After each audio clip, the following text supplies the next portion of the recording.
father's dog tags. Here's the ship he served on. Here's the gun he fired.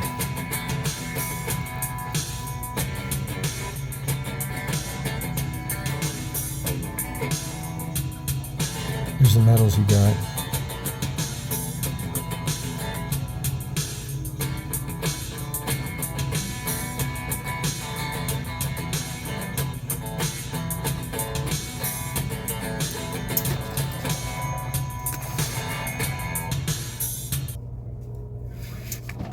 This is a Zippo lighter my dad got on the ship. He brought it back and gave it to his dad.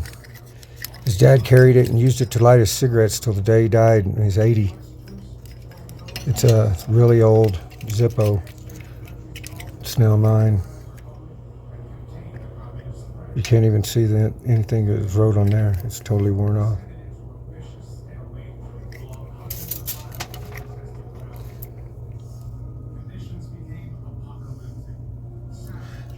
He's one of the greatest men ever lived. In my eyes especially, but he really was.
Old.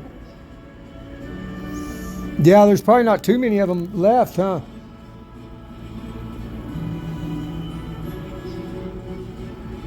Greatest generation. They're a lot tougher than we are now.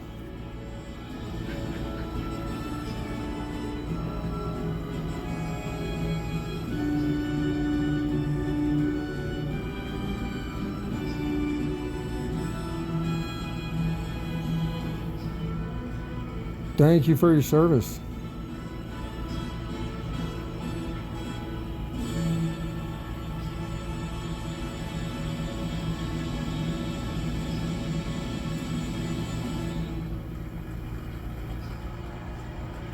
Rosie the Riveter right there.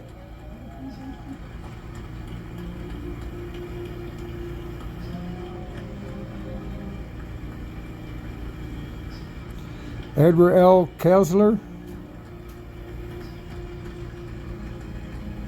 Harry Miller.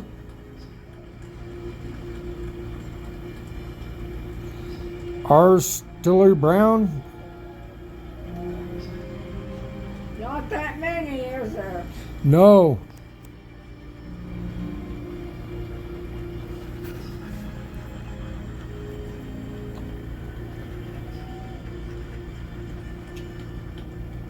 Isai, I know both of us are so proud to be a family members who answered the call and wore our nation's uniform in World War I, II, and in Korea. Honoring their service is just one more reason why we want to be here tonight. But Gary, I know there's one more Sinise family connection that is gotta make you so proud. That music that we're hearing is called The Rise. With the help of his friend Oliver Schnee, this powerful piece was composed by Gary's late son, Max Sinise.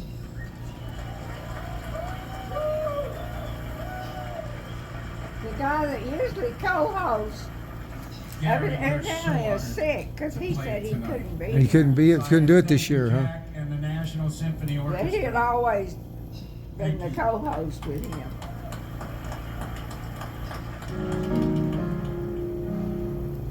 With us being on the 250th anniversary of the armed services, what that makes me feel as a sailor is a sense of pride that I'm a part of the history of this country. My grandfather served in the Navy in World War II, and I figured why not keep that family legacy, so that's why I decided to join the Navy. The reason that I continue to serve is that I truly feel in my heart that the world needs warriors and people to fight for those who can't fight for themselves. America began as an idea, a dream. The blood of those who placed duty before self made that dream a reality. Our armed forces answered the call to service even before the United States became a nation. Then as now, its members came from all walks of life, from towns and cities, from factories and farms, from one end of the country to another. We enjoy our freedoms today because of what they accomplished. This year marks the 250th anniversary of the birth of our armed forces. On April 19th, 1775, the shot heard round the world was fired on Lexington Green when militiamen from Massachusetts faced off against British forces. 2 And months later, kicked their British ass. Congress authorized the establishment of a united fighting force drawn from across the colonies. George Washington was nominated to be its leader. Over 8 arduous years of struggle with Great Britain, what emerged as the United States Army became the symbol around which 13 fractious colonies rallied and ultimately won their freedom. The principles established at its founding remain unwavering. Always place the mission first, never accept defeat, and never quit. Born in Philadelphia on October 13, 1775, the U.S. Navy began as a small fleet of 27 ships.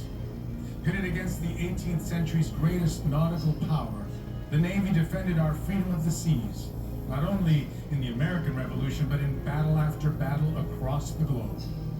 From its humble beginnings, the U.S. Navy has grown into the world's most powerful maritime force, guided by the words, not self, but country.